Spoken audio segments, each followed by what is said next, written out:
We have all come to the profound realization that our country is on sale.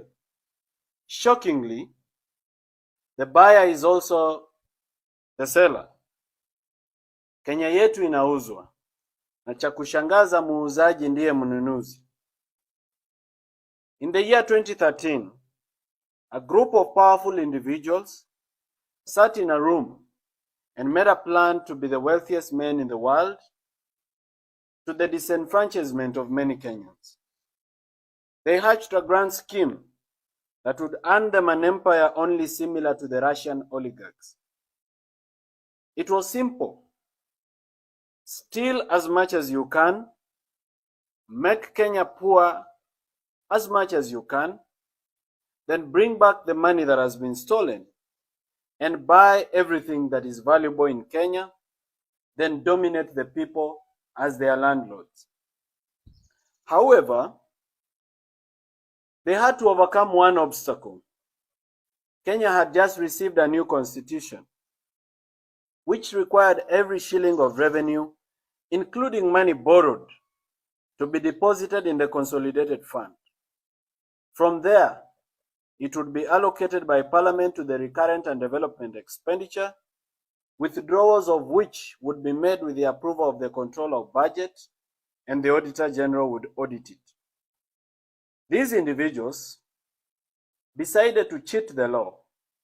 They tasked the Honorable Kimani Ichung'wah, then the Chairman of Budget, to table and pass an amendment to the Public Finance Management Act, which will allow them to open government accounts abroad and to even spend abroad. The unconstitutional law allowed them to open several accounts across the world without parliamentary approval, borrowing money on behalf of the people of Kenya, stealing it without getting to the consolidated fund. A very convenient escape from the Controller of Budget and the Auditor General's audit. Since that time, fellow Kenyans, our country has been robbed in a despicable manner. So much money has been stolen that the figures look absolutely unbelievable. It is even difficult for me as Morara Kebaso to make Kenyans understand the magnitude and billions of trillions when most of them have never touched 1 million shillings in their life. This money was stashed abroad, from Hong Kong to Cayman Islands, to Jersey City, to Dubai, to Panama, to Malta. Money was stolen and kept abroad. This money was meant for your health care. It was meant for your children's education. It was meant for your own education. It was meant for development projects across the nation that would save Kenya and that would give millions of jobs. And it was stolen with uttermost greed and reckless abandon. Our country has been deliberately made poor. Why? It is because they want to make it cheap for the buyer. State corporations that employ very many Kenyans have been run down to intentionally make losses so that these individuals can justify privatization of these institutions. The hyenas of Kenya have decided they want to eat their own children, and they have accused them of smelling like goats. Unfortunately, the hyenas want to eat everything, including national assets that are sensitive to national security. A case in point is the Jomo Kenyatta International Airport. The Kenyan law does not permit any Kenyan to buy any public asset unless through a very tedious process under the Asset and Disposal Act and many other laws. But here comes a foreigner who has been permitted to own 20% of our airport after a 30-year lease. What a shock! Something that any Kenyan cannot be allowed to do, regardless of how much money they have, and yet these are foreigners, and they are allowed to own this. The purported foreigners are not even foreigners. They are proxies for Kenyans who hide behind foreign names and foreign faces. Our money that has been stolen since 2013 when Uhuru Kenyatta was president has started coming back through proxies in the face of investors. They call it public-private partnership or privatization or foreign investment. Very sweet words for state capture and money laundering. In February of 2024, the Cabinet of Kenya, led by President William Ruto, approved the following state corporations for sale. The first one was the National Bank of Kenya, where the government of Kenya owns 22% and NSSF owns 48%.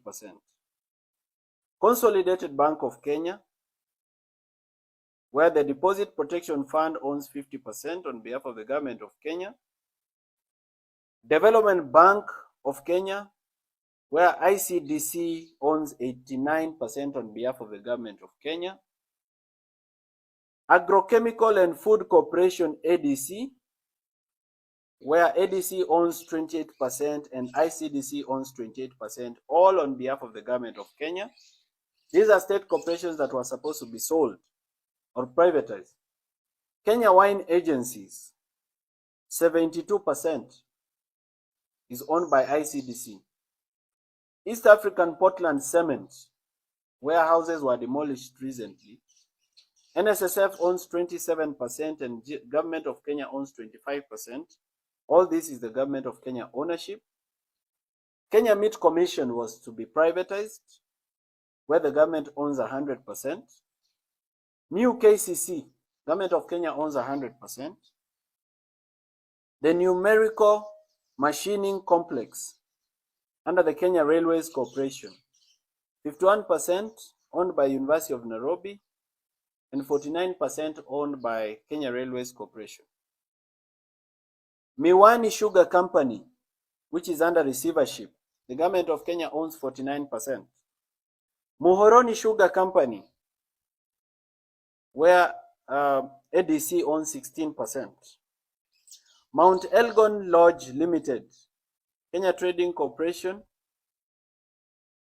owns 72%. Kitale Municipal Council owns 13%.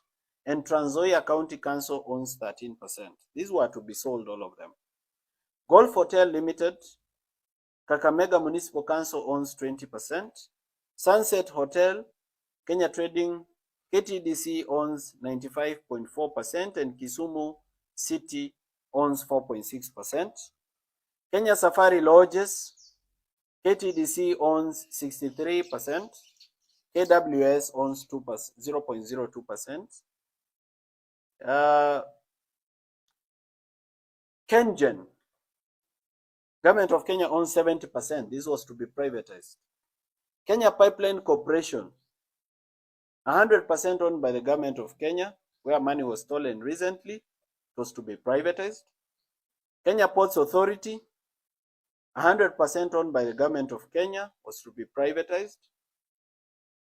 There is another agency called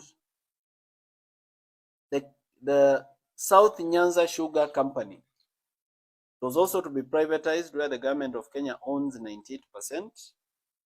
Nzoia Sugar, where the government of Kenya owns 97%.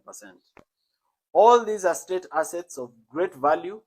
They employ several Kenyans, but these assets were supposed to be privatized in the name of allowing them to make profit, when they've been intentionally run down and made to make losses, so that the people who've stolen our money can find something to buy.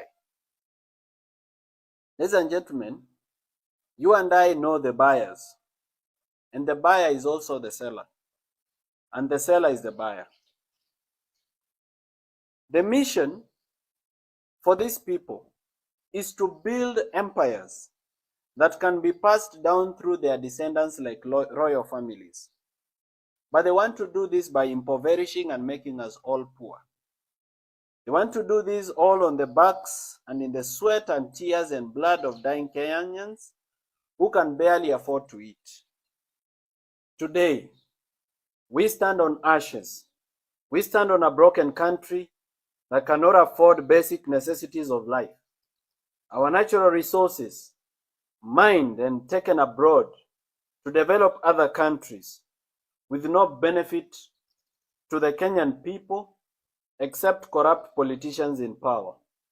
Our gold, our petroleum, our coltan, our gemstones, our titanium, our mica, our diatomite, all gone. Stolen by white people who bribe black people in power because they are too greedy to think of the future of their children. We have become beggars in our own nation. We are so angry and bitter that sometimes we forget and fight amongst ourselves. We have lost any hope in our future. A thick smoke has engulfed our nation. We are a population which is poor, destitute, and drowning in the tears of sadness. While we continue to cry about the state of our nation, some individuals and their children are living large and enjoying fine things. They have bought helicopters, private jets, rare cars, luxury boats, expensive watches, expensive belts.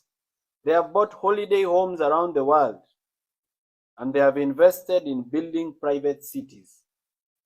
They have bought our banks. They control the sectors of our life. We cannot move without fueling in a petrol station that is owned by them. They process our food, and we eat their brands. We have become beggars at home. Fellow Kenyans, were we born to be poor, sick, and die? Aren't we entitled to human dignity? Why should we live like slaves at home? People of our nation, we have tolerated mediocrity for far too long. We have tolerated incompetent politicians who steal our money, insult us, abduct us, kill us, and continue to lead us as if they own us. We have become like pieces of furniture in a rich man's house. We need to liberate ourselves. We must set ourselves free from tribalism, corruption, and poor governance. We must liberate our minds. We need a new dream. And the time is now, not tomorrow. As a young man in this nation, I have tried my best to open your eyes. I continue to try every day. I have suffered arbitrary arrest. I have slept in cold police cells. I have been hit by metallic chairs on my head and on my neck. I have been threatened, trolled, and insulted. My privacy has been invaded. I have lost my property.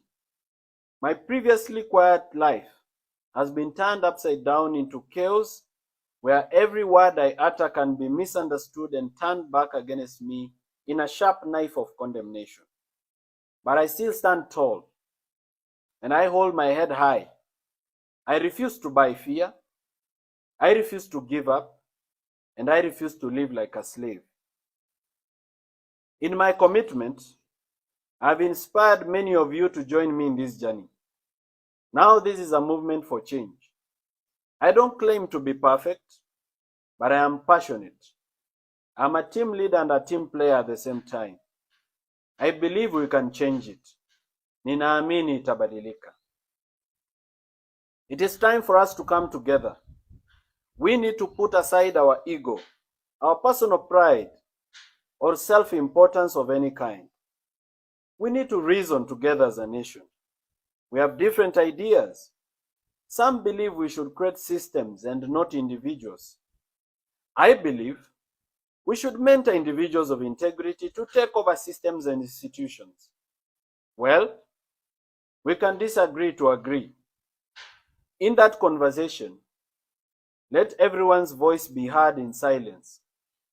Let us not troll and deplatform those who have sacrificed to present themselves for the burden of leadership. Not everyone can lead. Some of us need to follow and support leadership by mentorship, correction, and prayer. Theirs is a journey of sacrifice, a yoke so heavy to bear, but in stride and grace they bear it.